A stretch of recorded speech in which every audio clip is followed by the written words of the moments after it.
تھے۔ اب نماز کے بارے میں یہ آتا ہے کہ جیسے کہ تم اس کو دیکھ رہے ہو، تو نماز جو ہے نا وہ کیا ہے؟ دیدار ہے۔ جب اسم اللہ جو ہے نا وہ ایسا نام ہے کہ جس میں سارے نام جو ہے نا صفاتی سمائے ہوئے ہیں، سمجھے؟ اس لیے بھی دیتے ہیں اسم اللہ کا ذکر کہ جیسے آپ جو ہے کسی نبی کے زیر قدم ہے اور اس کا رب ایک صفت ہے،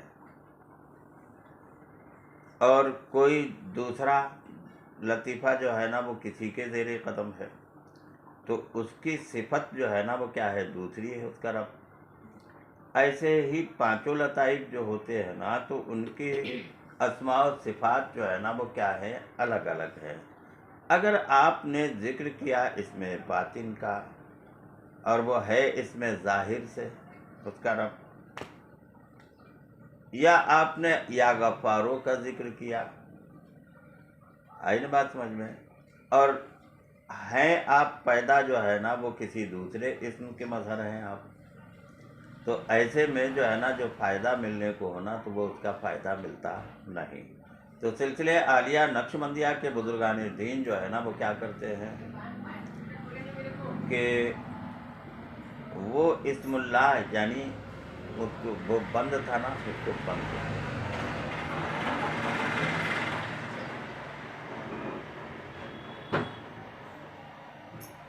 سلسلے عالیہ نقشبندیہ کا جو ہے نا وہ طریقہ کیا ہے کہ اس میں جامع کو دے دیتے ہیں تاکہ کوئی بھی صفت تمہارا رب اگر ہے تو اس سے تم کو فیضان ملتا رہے۔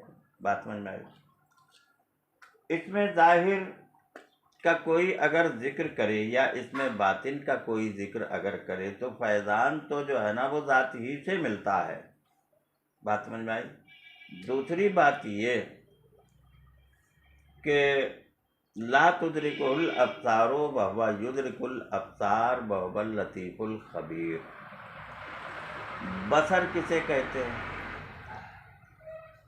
دیکھنے کی آنکھ کو کہتے ہیں، دیکھنے کی آنکھ کو کہتے ہیں۔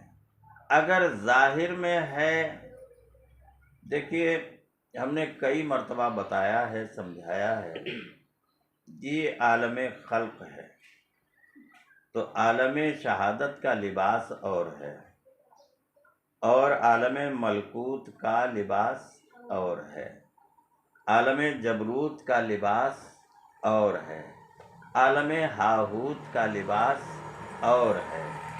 ادھر سے اگر چلے اوپر تو کیا ہے؟ یہ عروج ہے، اور اوپر سے نیچے اگر چلے تو یہ کیا ہے؟ نزول ہے۔ تو چاہے عروجی حالت ہو اور یا چاہے نزولی، تو ایک جس طریقے سے اگر جبریل آئے ہیں تو ہر ملک کا لباس جو ہے نا وہ بدلتا گیا، اور یہاں پر آئے تو کس کے ساتھ آئے؟ صورت کے ساتھ، کیونکہ یہاں لباس جو ہے نا وہ کس کا ہے؟ صورت کا ہے۔ اسی طریقے سے اگر اوپر اگر کوئی جاتا ہے نا تو یہ لباس اتارنا پڑتا ہے تب جاتے ہیں، یعنی یہ قانون ہے۔ اب اگر کوئی جو یہاں کا لباس ہے اس لباس کے ذریعے سے اگر جو ہے نا وہ جائے گا تو وہ آگے اس کو پرویش یا اس کو جو ہے نا روک دیا جائے گا۔ تو ہر جگہ کا لباس جو ہے نا وہ کیا ہوتا ہے؟ الگ ہوتا ہے۔ تو کہنے کا مطلب یہ ہے کہ رسول صلی اللہ علیہ وسلم معراج کو تشریف لے گئے تو کیا انہی آنکھوں سے دیکھا؟ نہیں بات سمجھ رہے؟ کیا انہی آنکھوں سے دیکھا؟ تو یہ اس میں اختلاف ہے، کیا ان کی روح نے دیکھا، کیا اسی آنکھ نے دیکھا؟ تو اصل بات کیا ہے؟ جو لوگ نبی کی بشریت کو دیکھتے ہیں تو وہ اپنی جیسی آنکھ تصور کر لیتے ہیں، سمجھے؟ اب جو ہے نا ہمارے یہاں جذبے سے جو ہے نا وہ کیا ہوتی ہے؟ سیر اور سلوک۔ جذبہ اسے کہتے ہیں کہ اپنی جانب کسی چیز کو کھینچ لینا، کشش، مقناطیس، چمک جس طریقے سے کھینچتا ہے، اسی طریقے سے اللہ تبارک و تعالیٰ کے جلوے جو ہے نا وہ کیا ہے، کھینچتے ہیں۔ اب رہ گئی بات یہ ہے کہ جو لامکاں ہے تو وہاں مکان کہاں؟ رسول صلی اللہ علیہ وسلم جب لامکان میں گئے، یہ تو اس میں کسی کا اختلاف ہے کیا؟ نہیں، لامکان میں تو گئے نا۔ تو مکان میں اگر گئے ہیں تو آپ اصلی نور کے ساتھ گئے۔ کس کے ساتھ گئے؟ کیونکہ لباس چینج ہوتا رہا، اور وہ آنکھ جو تھی نا وہ کیا تھی؟ نورانی تھی۔ وہ وجود جو تھا نا وہ کیا تھا؟ نورانی تھا۔ اس میں کثافت نام کی کوئی چیز نہ تھی۔ بات سمجھ میں آئی کہ نہیں؟ تو آنکھ جو یہاں لباس میں جو تھی، وہی لباس میں وہی آنکھ جو تھی نا وہ کہاں تھی؟ لامکان میں بھی۔ آئی نا بات سمجھ میں؟ فرق کیا رہ گیا کہ جو لوگ جن کی نظر بشریت پر ہے، نہیں بات سمجھ میں، جن کی نظر جو ہے نا وہ کیا ہے؟ بشریت پر ہے۔ تو اصل عبارت کیا ہے؟ قل انما انا بشر مثلکم، تم کہہ دو اے محبوب میں تمہارے جیسا بشر ہوں۔ یہ تو نہیں کہا کہ میں بشر ہوں، تمہارے جیسا ہوں، بشر ہے نا۔ یہاں پر پھر یہ کہنا کس کا ہے؟ اللہ تعالیٰ کا۔ نبی نے تو نہیں کہا کہ میں تمہارے جیسا ہوں، ان کو یہ کہا گیا کہ تم کہہ دو۔ اور بھائی کہہ دینا اور ہوتا ہے اور حقیقت میں کچھ اور ہوتی ہے، کہ تمہارے جیسے بشر ہونا یہ ثابت کرتا ہے کہ آپ جو ہے نا جیسے بشر کے حالات تھے ویسے ہی حالات میں آپ رہے، لیکن حقیقت بشریت جو ہے نا وہ کچھ اور ہے نا۔ بات سمجھ میں آئی؟ جس طریقے سے کہ مولا تعالیٰ جو ہے نا وہ جسم و جسمانیت اور ہر وہ اس چیز سے پاک ہے کہ اس کو کسی بھی حیثیت سے دیکھا جا سکتا نہیں، نہ آنکھ سے دیکھا جا سکتا، نہ روح سے دیکھا جا سکتا، نہ کسی، کیونکہ وہ اتنا لطیف ہے کہ کسی کی طاقت نہیں کہ جو اس کو دیکھ لے۔ بات سمجھ میں آئی؟ تو اب نبی صلی اللہ علیہ وسلم نے جو دیکھا تو وہ کیسے دیکھا؟ کہ آپ نور ہیں، آپ کیا ہیں؟ مجسم۔ تو اگرچہ ظاہر میں آنکھ، ظاہر میں منہ، ظاہر میں پورا وجود آپ کا جو ہے نا وہ کیا ہے؟ جسم سے تعلق رکھتا، لیکن حقیقت آپ کی جسم سے تعلق نہیں رکھتی ہے، بلکہ وہ کیا ہے؟ نور ہے۔ اب دیکھیے نقطہ اس میں یہ ہے کہ اگر آپ بشر ہیں تو ذل ہے، اگر آپ کیا ہیں؟ بشر ہیں تو ذل ہیں، اور اگر آپ نور ہیں تو کیا ہے؟ نور حق ہے۔ آپ کیا ہے؟ نور حق ہے۔ اور اگر جو ہے نا وہ کیا ہے؟ ذل ہے تو کیا ہے؟ بشریت۔ سمجھ میں نہیں آیا؟ کہ وہی نور حق، وہ جو نور حق ہیں تو اپنی حقیقت کے اعتبار سے ہے، اور وہی ذل رب، اور جو بشریت ہے تو وہ کسی صفت کے اعتبار سے ہے۔ بات سمجھ میں آئی؟ بشریت آپ کی جو ہے نا وہ کیسی ہے؟ تو حقیقت کی طرف آپ جائیں گے تو وہ نور حق ہے، اور آپ جو ہے نا بشریت کی طرف جائیں گے تو کیا ہے؟ ذل رب ہے۔ آپ کی شان وہ ہے کہ آپ نور حق ہے اور ذل رب ہی ہے، رب بھی ہے۔ ذلیت سے بھی آپ کا تعلق ہے اور نور حق سے بھی آپ کا تعلق ہے۔ جب اس دنیا میں رہے تو ذل رب ہے، عالم خلق میں اگر رہے تو کیا ہے؟ ذل رب ہے۔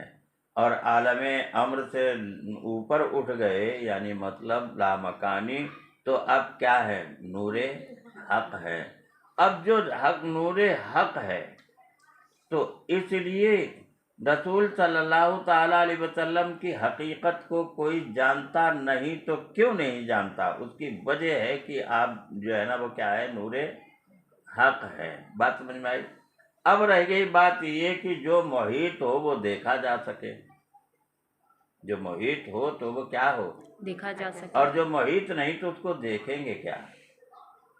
تو اللہ تعالیٰ دیکھا جا سکتا نہیں، کیونکہ کثافت سے بات اوپر اٹھ چکی ہے، وہ نور تک پہنچی ہے۔ اب نور جو ہے نا وہ کس کو دیکھا ہے؟ نور کو ہی۔